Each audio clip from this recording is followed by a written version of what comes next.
Situasi serupa juga terjadi di Surabaya. Kita sudah terhubung dengan Belinda Firda di Kampung Tempe Tenggilis, Kauman, Surabaya. Selamat siang, Belinda. Bagaimana dampak kenaikan harga kedelai di sana dengan apa yang dilakukan oleh para perajin?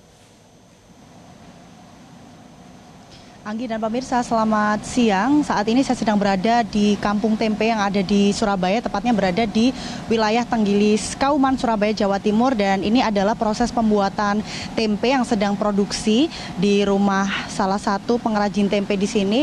Ini adalah proses rebus. Jadi memang kalau kita tadi sempat tanya, proses pembuatan tempe ini cukup panjang.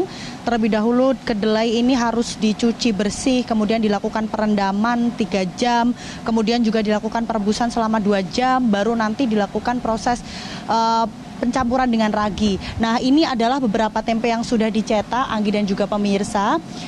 Memang setiap pengrajin yang ada di Kampung Tempe ini kalau saya melihat beda-beda ukuran ininya, loyang atau amben yang mereka menyebut ya.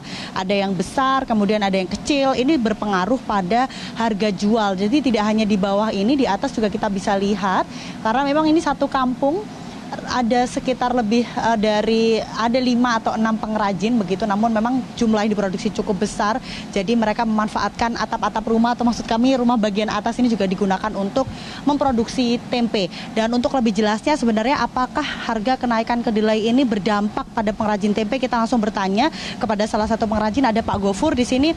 Pak Gofur, ini kan ada kenaikan harga kedelai per kilonya. Ini kira-kira untuk dampak dari pengrajin di sini seperti apa, Pak? Dampaknya ya terutama untuk pengrajin sendiri dengan sangat berpengaruh. Jadi harga kedelai yang naik itu otomatis dengan cara untuk mensiasatinya agar tidak rugi dengan memperkecil ukuran tempenya atau menipiskan sedikit itu.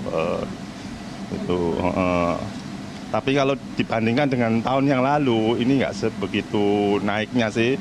Jadi mungkin ada yang sebagian nggak perkecil ya nggak apa-apa, mengambil untungan sedikit aja nggak apa-apa gitu.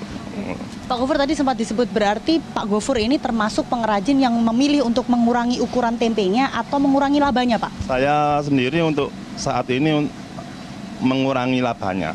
Soalnya kemarin udah naik segitu, jadi kalau untuk memperkecil lagi rasanya agak sulit untuk memasarkannya. Oke. Untuk dampaknya sendiri ya Pak, kalau misalkan akhirnya Pak Gofur memilih untuk menaikkan harga, apakah mempengaruhi daya beli masyarakat?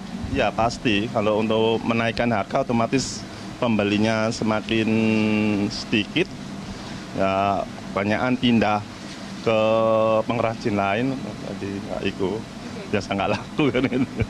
Pak, kalau kita lihat kenaikannya sendiri ini harga normalnya berapa, kemudian sekarang di angka berapa, Pak? Harga normalnya biasanya 9.000, sekarang ya sekitar 10.000. Jadi nggak sebegitu signifikan naiknya dibanding tahun yang lalu sampai nembus 15.000.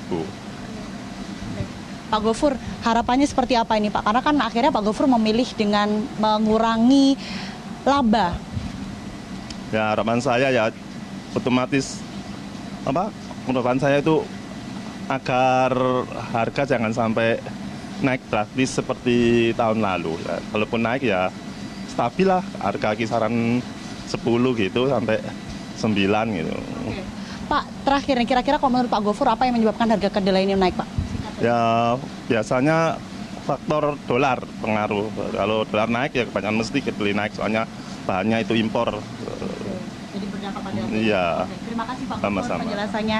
Nah pemirsa, harapan tidak hanya Pak Gofur, namun juga ada Pak Untung atau pengrajin-pengrajin tempe yang lain berada di Tenggilis Kauman ini agar harga kedelai kembali stabil sehingga mereka tidak harus mengurangi laba atau menurunkan laba. Begitu juga untuk mengurangi ukuran karena ini juga akan mempengaruhi pada daya beli masyarakat. Sementara demikian kembali ke studio, Anggi.